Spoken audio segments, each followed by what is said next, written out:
الحمدللہ آج 7 جون 2020 کی قرآن کلاس نمبر 31 کی اسٹوڈیو ریکارڈنگ ہونے جا رہی ہے۔ آج انشاءاللہ تعالی ہم سورۃ البقرہ کی آیت نمبر 215 سے آن ورڈ سٹارٹ کریں گے۔ اب مسلسل کئی آیات جو ہیں وہ اللہ تبارک و تعالیٰ کی طرف سے فتوے ہیں جو آپ صلی اللہ علیہ وآلہ وسلم سے مختلف سوالات کیے جاتے تھے اہل ایمان کی طرف سے، تو ان کے جوابات آئے ہیں۔ میں نے سورۃ البقرہ کے تعارف میں بھی عرض کیا تھا کہ سورۃ البقرہ شریعت محمدیہ صلی اللہ علیہ وآلہ وسلم کا بلو پرنٹ ہے، ابتدائی خاکہ ہے، اور اس کے تکمیلی احکامات سورہ النساء اور سورۃ المائدہ میں آئے ہیں۔ تو شریعت کے اعتبار سے جو احکامات ہیں، چاہے وہ آئلی زندگی سے متعلق ہوں، چاہے معاشرتی چیزیں ہوں، وہ بڑی ڈیٹیل کے ساتھ اس میں آئی ہیں۔ اب آپ دیکھیں گے کہ مسلسل کئی آیات کے اندر نبی صلی اللہ علیہ وآلہ وسلم سے جو سوالات کیے گئے ہیں تو ان کے جوابات اللہ تعالیٰ کی طرف سے دیے جا رہے ہیں۔ اپنے مصحف سامنے کھول لیجئے۔ اعوذ باللہ من الشیطان الرجیم، بسم اللہ الرحمن الرحیم۔ یسألونک ماذا ینفقون، اے محبوب صلی اللہ علیہ وآلہ وسلم یہ تم سے پوچھتے ہیں کہ ہم جو اللہ کی راہ میں خرچ کرتے ہیں تو وہ کیا خرچ کریں، کس پہ خرچ کریں۔ جب یہ سوال پوچھیں تو فرماؤ قل ما انفقتم من خیر، آپ فرما دیجئے کہ جو کچھ تم خرچ کرو گے اپنے مال سے تو اس کے مستحق ہیں فللوالدین والاقربین والیتامى والمساکین وابن السبیل، اس مال کے جو مستحق ہیں تو سب سے پہلے تمہارے ماں باپ، اس کے بعد تمہارے قریبی رشتہ دار، اور اس کے بعد یتیم اور مسکین اور مسافر۔ وما تفعلوا من خیر فإن اللہ بہ علیم، اور جو کچھ بھی تم نیکی کا کام کرتے ہو تو بے شک اللہ تعالیٰ اسے خوب جانتا ہے۔ یعنی اللہ کی راہ میں چاہے تم نے چھپا کے خرچ کیا، چاہے اعلانیہ کیا، اللہ تعالیٰ سے کوئی چیز پوشیدہ نہیں ہے۔ تو یہاں پہ ایک ترتیب بھی بتا دی گئی کہ اللہ کی راہ میں خرچ کرنے کے لیے جو آپ کا مال ہے اس میں سب سے پہلے آپ کے حقدار آپ کے رشتہ دار ہیں۔ صحیح بخاری اور مسلم دونوں میں یہ حدیث موجود ہے کہ اللہ کے محبوب صلی اللہ علیہ وآلہ وسلم نے فرمایا جو شخص یہ چاہتا ہے کہ اس کا رزق کشادہ کر دیا جائے اور اس کی عمر میں برکت کر دی جائے، اس کی عمر بڑھا دی جائے، لمبی کر دی جائے، تو وہ اپنے رشتہ داروں کے ساتھ حسن سلوک کرے۔ اچھا، ہم لوگ سمجھتے ہیں کہ حسن سلوک سے مراد یہ ہے کہ ان سے اچھے طریقے سے بات کر لیں، یا خوشی غمی کے اوپر کوئی ٹیکسٹ میسج کر دیں، یا جنازے کے اندر شامل ہو جائیں۔ یہ حسن اخلاق جو ہے یہ بعد کی چیز ہے۔ اصل میں جو حسن اخلاق ہے وہ یہ ہے میرے بھائی کہ ان کے اوپر مال خرچ کیا جائے، اور یہ سب سے بڑا مشکل کام ہے۔ آپ دیکھیں کہ غیروں کو کھلانا آسان ہو جاتا ہے، کئی لوگ ہیں جو غیروں کو، عام غریبوں کو، مسکینوں کے اوپر لاکھوں روپے خرچ کر دیتے ہیں، اور ان کا کوئی قریبی رشتہ دار، کوئی بھتیجا، بھانجا، یا اس کی بہن بیوہ ہوگی، یا اس کا بھائی فوت ہو چکا ہے اور اس کے یتیم بچے ہیں، ان کے اوپر مال خرچ کرنا مشکل ہو جاتا ہے اور جیلسی فیکٹر آ جاتا ہے۔ اسی لیے اللہ تعالیٰ نے ایمفسائز کیا ہے کہ جہاں پہ جیلسی فیکٹر کا اندیشہ تھا اور یہ خطرہ تھا کہ لوگ اللہ کی راہ میں خرچ نہیں کریں گے، اس کے اوپر پہلے ایمفسائز کیا ہے کہ آپ سے پوچھتے ہیں نا کہ یہ مال اللہ کی راہ میں خرچ کرنا ہے تو کہاں پر خرچ کریں، تو پہلے حقدار تمہارے ماں باپ ہیں۔ بخاری اور مسلم دونوں میں حدیث ہے، ایک صحابی نے پوچھا کہ اللہ کے محبوب صلی اللہ علیہ وآلہ وسلم میرے حسن اخلاق کا اس دنیا میں سب سے زیادہ حقدار کون ہے؟ تو آپ نے فرمایا تیری ماں۔ اس نے پھر دوبارہ سوال کیا تو آپ علیہ السلام فرمایا تیری ماں۔ تیسری بار پوچھا، فرمایا تیری ماں۔ چوتھی بار پوچھا تو فرمایا تیرا باپ۔ یعنی پہلے 3 حق جو ہیں وہ ہیں ماں کے، اس کے بعد باپ کا، اور پھر باقی رشتہ داروں کا۔ اچھا، اکثر لوگ پوچھتے ہیں یہ زکوٰۃ دینی ہے تو ہم اپنے بہن بھائیوں کو دے سکتے ہیں؟ بھائی سب سے زیادہ حقدار ہی بہن بھائی ہیں زکوٰۃ کے، ان کو سب سے پہلے دیں۔ اور اس کے بعد کہا گیا قریبی رشتہ دار۔ قریبی رشتہ دار، ماں باپ کے بعد قریبی رشتہ دار کون سے آتے ہیں؟ بہن بھائی، بھتیجے، بھانجے، یہ لوگ قریبی رشتہ دار ہیں۔ اور اس کے بعد کہا گیا کہ یتیم، ظاہر ہے کہ یتیم کا تو کوئی والی نہیں ہے، کوئی ان کا سرپرست نہیں ہے کہ ان کے اوپر مال خرچ کرے، تو ان کی تو امپورٹنس ہے. اور مساکین یعنی ایسے غریب لوگ جو کسی کے سامنے ہاتھ پھیلاتے ہوئے بھی ڈرتے ہیں لیکن اپنی شکلوں سے پہچانے جاتے ہیں کہ غریب مسکین لوگ ہیں، ان کے اوپر بھی خرچ کرو. اور مسافروں کے اوپر، مسافروں والا معاملہ اس وقت آلموسٹ ایبسلیٹ ہو چکا ہے، کبھی کبھار ضرورت پڑتی ہے، لیکن اگلے زمانوں میں تو سفر ایک بہت بڑا ایک آزمائش کا ذریعہ تھا. ایون جو لوگ حج عمرے کے لیے بھی جاتے تھے تو کئی مہینے پہلے نکلتے تھے. ہمارے سب کانٹیننٹ سے حج عمرے کی جو ایکٹیویٹی تھی وہ آلموسٹ 4 مہینے کا پیدل سفر تھا. اور جو لوگ بحری جہاز میں بھی سفر کرتے تھے تو سیدھے 2 ہفتے تو بحری جہاز کے ہیں، بندرگاہ سے لے کے وہاں تک، لیکن پھر وہاں جدے سے مکے تک 2 دن اور 1 رات کا سفر ہوتا تھا اونٹ کے اوپر. اور یہاں سے بھی جن لوگوں نے پہنچنا ہوتا تھا بندرگاہ تک، اگر پیدل چلتے تھے تو کئی دن. یہ تو آپ سمجھیں کہ آلموسٹ 1930-40 کے قریب ہمارے سب کانٹیننٹ میں یہ ٹرینز شروع ہوئی ہیں، اور اس وقت وہ کوئلے والا انجن شروع ہوا ہے تو لوگ پھر ٹرین میں کراچی تک جاتے تھے، کراچی سے پھر جو ہے وہ بحری جہاز چلا کرتا تھا. ہم نے بھی اپنی ہوش میں دیکھا ہے ایون 80s تک اور ارلی 90s تک بحری جہاز پہ لوگ جاتے رہے، کیونکہ اس کا ٹکٹ ہوائی جہاز سے آدھا ہوتا تھا.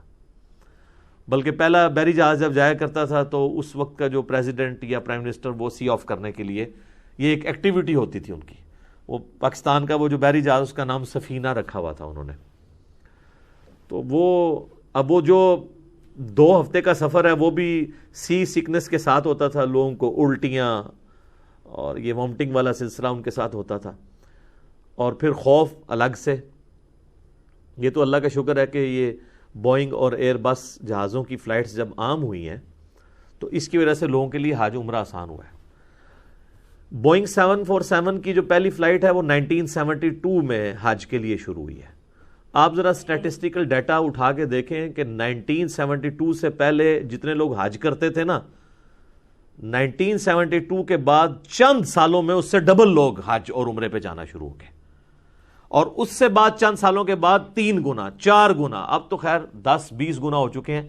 یہ اصل میں جو برکت ہے وہ ہوائی جہاز کی ہے. آج آپ ایئر فلائٹس بند کر دیں، یہ حج عمرے کے اوپر جو لاکھوں لوگ آپ کو جاتے نظر آ رہے ہیں نا، سیٹ ہر سال وہ عمرے میں اعتکاف بیٹھنے کے لیے گئے ہوتے ہیں، تو میرے بھائی 4 مہینے اپنا کاروبار بند کر کے کون حج اور عمرے پہ جائے گا؟ اور اس میں بھی گوروں کو آپ دعائیں دیں، اللہ تعالیٰ جن لوگوں نے یہ محنت کی ہے اس کے بدلے ان کو ایمان کی دولت عطا فرمائے.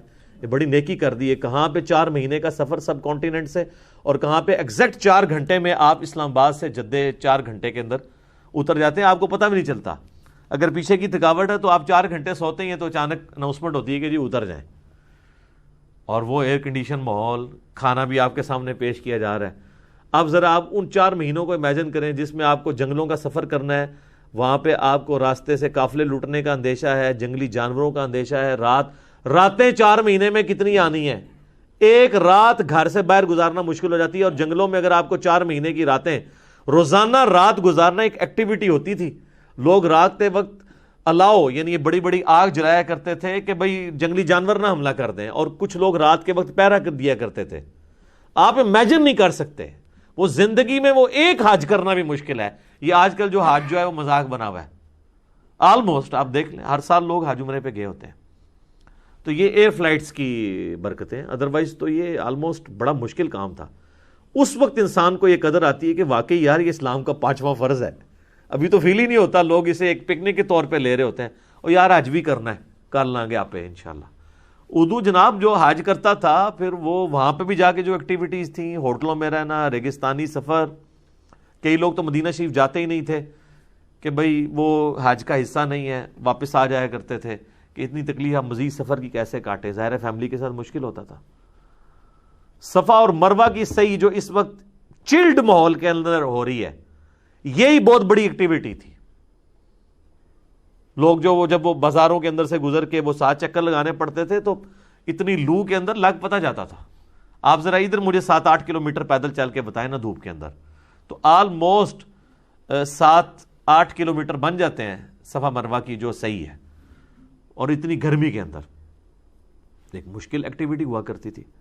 تو اب تو یہ معاملات بہت زیادہ آسان ہو گئے. تو اس زمانے میں وہ بات کہاں سے کہاں نکل گئی، جو مسافر ہے وہ بیچارہ رسک کے اوپر ہوتا تھا. راستے میں اگر قافلے پہ حملہ ہو گیا ہے، 2 مہینے کا سفر کیا ہے، اب نہ وہ آگے جانے کے قابل ہے نہ پیچھے آنے کے، تو اب وہ زکوٰۃ کا سب سے زیادہ حقدار ہے۔ آپ یہ دیکھ لیں سرائے، یہ ہمارا جو یہ سرائے لمگیر ہے، یہ سرائے ہوا کرتی تھی مسافروں کی کسی زمانے کے اندر، لوگ رکتے تھے، رات کو کسی کی جیب کٹ گئی ہے، اب وہ بیچارہ واپس نہیں جا سکتا۔ آج کا دور نہیں ہے کہ وہ ایزی پیسہ یا ایزی لوڈ کروا لے یا پیسے منگوا لے، بڑی مشکل ہوتی تھی مسافر کے لیے زندگی۔ تو پھر قرآن پاک میں اس لیے ایمفسائز کیا گیا کہ زکوٰۃ کا بھی حقدار مسافر بھی ایک اس کیٹیگری میں فال کرتا ہے۔ اگر وہ مسافر ہے، اچھا مسافر چاہے غریب ہے یا امیر ہے، وہ زکوٰۃ کا حقدار ہے، چونکہ غریب الوطنی میں پیسہ نہیں منگوا سکتا، اس میں زکوٰۃ بھی لگ جائے گی چاہے وہ ارب پتی بندہ ہے۔ اور پھر یہ بھی اس زمانے میں ممکن نہیں تھا کہ آپ 2 مہینے کا سفر کہیں کر کے گئے ہوئے اور وہاں پہ آپ کسی کو کہیں کہ میں واپس جب جاؤں گا تو تمہیں پیسے بھجوا دوں گا۔ یہ تو آج کل منی آرڈر اور یہ ایزی پیسہ اور یہ سارے ایشوز جو ہے نا، وہ آن لائن سسٹم شروع ہوا ہے کہ جناب آپ ادھر فون کرتے ہیں اور کہتے ہیں جی اتنے دکان دے کھلو جا، میں انہیں بھیجن لگوں پیسے، اور ساتھ ہی معاشراتی کارڈ دے کے آپ پیسے نکلوا لیتے ہیں۔ یہ تو بڑا مبارک دور ہے، اس زمانے میں ایشو تھا۔ آج بھی آپ نے کئی دفعہ مسجدوں کے اندر لوگوں کو دیکھا ہوگا کہ وہ کہتے ہیں جی ہماری جیب کٹ گئی ہے تو ہم نے فلاں جگہ سے آئے تھے، اکثر تو زیادہ فراڈی ہی ہوتے ہیں، لیکن بیچ میں جینون کیسز بھی ہوتے ہیں۔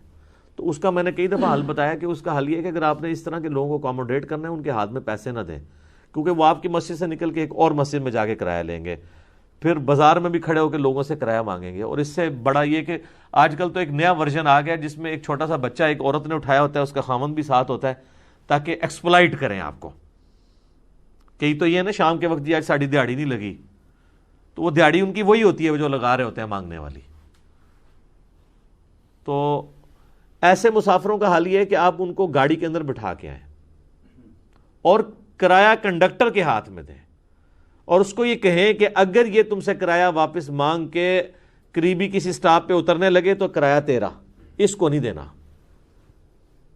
تبھی انشور ہوگا نا، ورنہ تو وہ اتر ہی جائے گا۔ پھر کنڈکٹر کو جب یہ انسینٹو ملے گا تو پھر وہ لے کے بتائے ذرا کنڈکٹر سے کرایہ، تو چلو ایک غریب سے دوسرے غریب کی جیب میں چلا جائے گا، لیکن کم از کم اس فراڈیے سے تو آپ بچ جائیں گے نا۔ تو آپ اس طرح کریں تو کئی غریب جو ہیں ویسے ہی غائب ہو جائیں گے۔ کئی لوگ آ کہتے ہیں جناب روٹی نہیں کھا دیجیے صبح دی، پیسے دو کچھ، تو ان کو آپ روٹی کھلا دیا کریں، تو آپ دیکھیں آدھے لوگ غائب ہو جائیں گے۔ یہ کئی کہتے ہیں نا مزدوری نہیں ملی، تو عثمان بھائی کے پاس بھیج دیں ان کو، ان کے لیے مزدوری کی ارینجمنٹ کر دیں گے، جیسے کہیں گے نا تیرے لیے ارینجمنٹ کرتے ہیں، تو وہ کسی اور کے پاس چلے جائیں گے۔ وہ ان کو کبھی مزدوری کی عادت بھی نہیں پڑی ہوئی ہوتی، وہ صرف آپ کی نظروں میں ایک مظلوم کے طور پہ اپنے آپ کو پیش کر رہے ہوتے ہیں۔ تو اللہ تعالیٰ ہمارا جو کچھ بھی اللہ کی راہ میں خرچ کرو گے اللہ تعالیٰ کے علم میں ہے۔ اس میں وہ حدیث بھی یاد کر لیں جو بخاری و مسلم دونوں میں ہے، نبی علیہ السلام نے فرمایا کہ انسان کہتا ہے میرا مال میرا مال میرا مال، پھر آپ نے وہ پوری سورت تلاوت کی، الہاکم التکاثر حتی زرتم المقابر، تمہیں مال کی کثرت نے ہلاک کر دیا یہاں تک کہ تم نے قبروں کا منہ جا دیکھا، یعنی قبر تک تمہارا مسئلہ حل نہیں ہوتا۔ حضور نے یہ پوری سورت تلاوت کی، پھر کہا تم کہتے ہو میرا مال میرا مال میرا مال، او بھائی تیرا مال تو وہ ہے جو تو نے کھا لیا یا پہن کر بوسیدہ کر لیا یا اللہ کی راہ میں خرچ کر کے آخرت کے لیے محفوظ کر لیا۔ 3 مال ہیں آپ کے، ویسے 3 میں سے بھی ایک ہی ہے، جو کھا پی لیتا ہے بندہ بعد میں تو یاد ہی نہیں رہتا، جو پہن کے بوسیدہ کر لیتا ہے وہ تو یاد ہی نہیں رہتا، جو اللہ کے ڈیوائن بینک میں اللہ کی راہ میں خرچ کر کے جمع کروایا وہ تیرا مال ہے، باقی تو تیرے رشتہ داروں کا مال ہے۔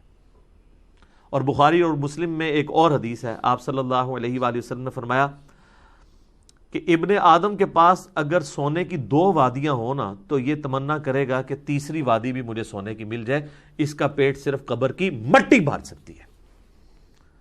اور ایک اور حدیث ہے بخاری اور مسلم میں، آپ صلی اللہ علیہ وآلہ وسلم نے فرمایا کہ انسان کے 3 دوست ہیں، 2 جو ہیں نا وہ باہر ہی رہ جاتے ہیں اور ایک قبر میں اس کے ساتھ جاتا ہے، اس کا مال اور رشتہ دار یہ باہر ہی رہ جاتے ہیں، اور قبر میں ساتھ اس کے اعمال جاتے ہیں، جو اس نے نیک اعمال کیے ہوتے ہیں وہ قبر میں اس کے ساتھ جاتے ہیں۔ تو یہ وہاں پہ بھی مال کا ذکر ہے کہ مال یہیں پہ رہ جانا ہے۔ تو یہ مال جو لوگ اللہ کی راہ میں خرچ کرتے ہیں نا جی، میں نے دیکھا جی مال خرچ کرنے سے بڑھتا ہی ہے، کم نہیں ہوتا۔ اور اللہ کی راہ میں خرچ کرنا وہ تو آپ نے کام کیا ہی نہیں ہے، آخرت میں تو ایک نیکی لینی پڑ جائے تو انسان کی بیوی بچے ماں باپ دینے کے لیے تیار نہیں ہوں گے، اور وہاں اگر آپ کے مال کے ذریعے آپ اللہ کی راہ میں خیرات کرتے ہیں. میں اکثر کہتا ہوں کہ دنیا میں سب سے آسان طریقہ جنت کمانے کا نا مال خرچ کرنا ہے. نہ آپ کے اس کے لیے آپ کو وضو اور غسل کرنا پڑے گا، نہ اس کے لیے کوئی ایفرٹ پٹ کرنی پڑے گی. جو مالدار لوگ ہیں پیسہ تو ان کا نکل ہی رہا ہوتا ہے ویسے ہی، صرف ایک نیت کرنی ہے کہ آپ خالص اللہ کے لیے کر رہے ہیں بس. باقی نماز میں تو فل کنسنٹریشن چاہیے، خوشو خضو چاہیے، وہ ادھر نہیں چاہیے آپ کو، اور ایک ایفرٹ پٹ کرنی پڑے گی. اس میں تو بس آپ نے ایک فیصلہ کرنا ہے. جو شفاق احمد صاحب کہا کرتے تھے نا کہ اس کے لیے صرف ایک فیصلے کی ضرورت ہے کہ کھٹا لینا ہے یا میٹھا.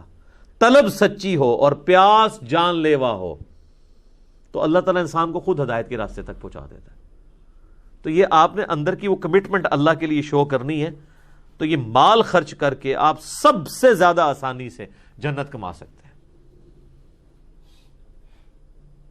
اور وہ جو بخاری اور مسلم میں حدیث ہے کہ 7 لوگوں کو اللہ کا سایہ نصیب ہوگا اس دن جب اللہ کے سائے کے سوا کوئی سایہ نہیں ہوگا. اس کی محدثین نے تعویل بھی کیا کہ اللہ کے سائے سے مراد اللہ کے عرش کا سایہ ہے.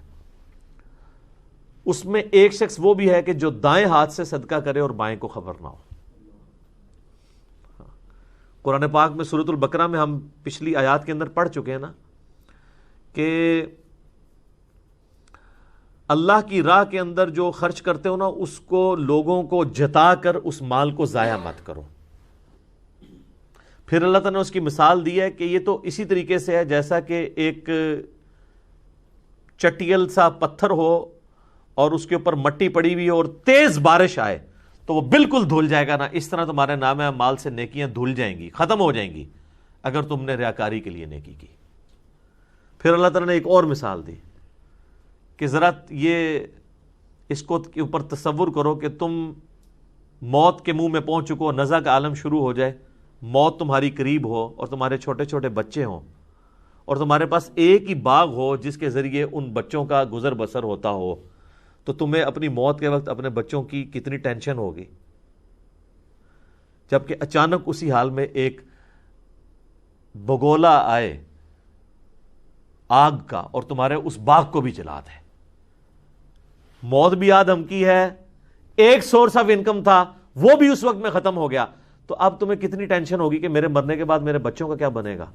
کتنی دردناک مثال اللہ نے دی ہے. اللہ نے فرمایا یہ مثال ہے کہ جو لوگ اللہ کی راہ میں خرچ کرتے ہیں اور ریاکاری کرتے ہیں، لوگوں پہ احسان جتاتے ہیں، جس طرح یہ بالکل ختم ہو گیا نا، ان کے لیے امید ہی ٹوٹ گئی، تو وہاں پہ بھی آپ اللہ تعالیٰ سے امید توڑ لو کہ کوئی تمہیں اجر نہیں ملے گا اگر تم نے ریاکاری کے لیے کیا اللہ کی راہ میں کوئی مال خرچ.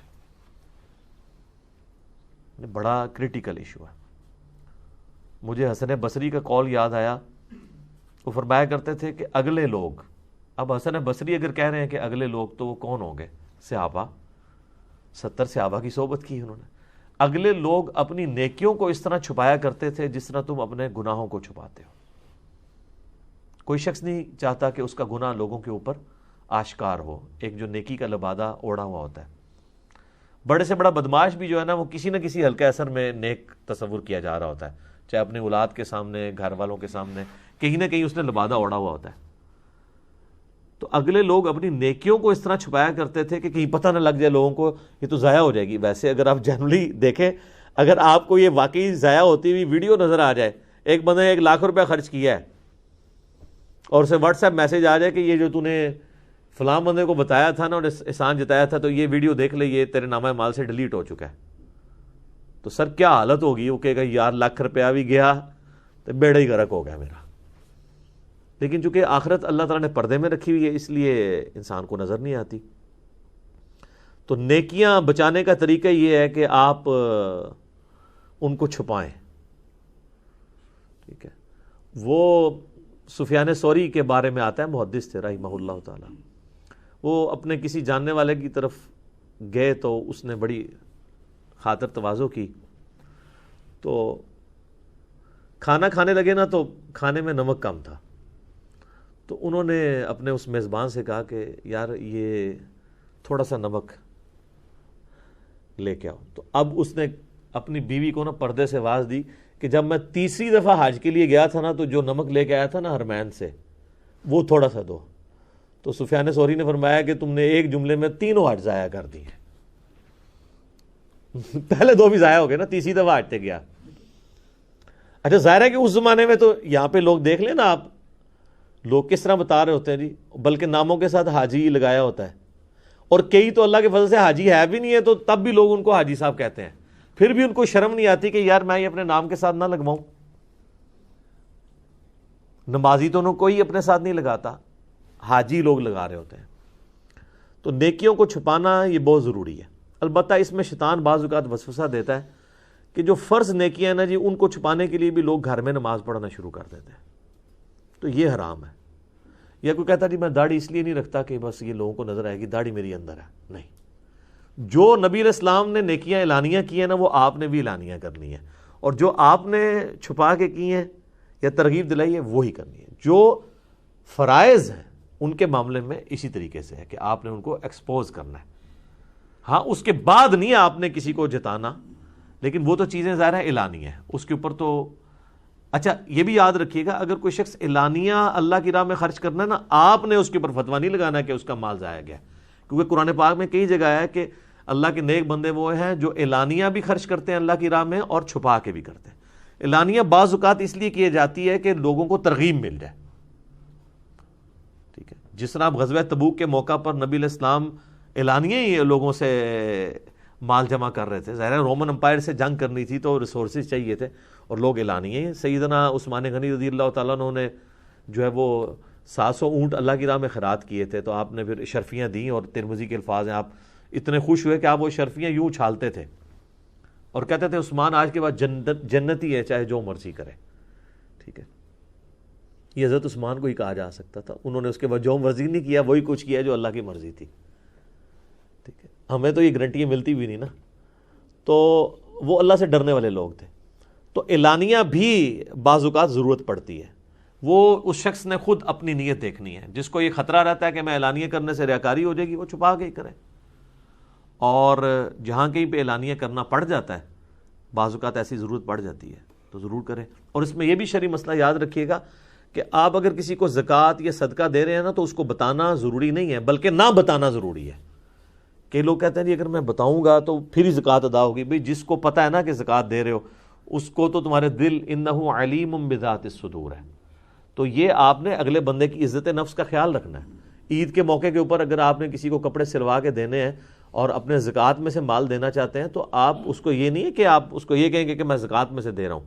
بعض اوقات وہ بیچارہ مستحق بھی ہوگا, پھر بھی وہ کرٹسی کے اندر شاید لینے سے انکار کر دے, یا لے بھی تو وہ ہر وقت اس کے دماغ میں لے کہ میں نے زکوٰۃ کا پیسہ لیا, تو آپ اس کو کہیں گے عیدی سمجھ کے لے لو. اور آپ کے دل میں زکوٰۃ کی نیت ہے, آپ اس کو کسی نام سے بھی دے سکتے ہیں.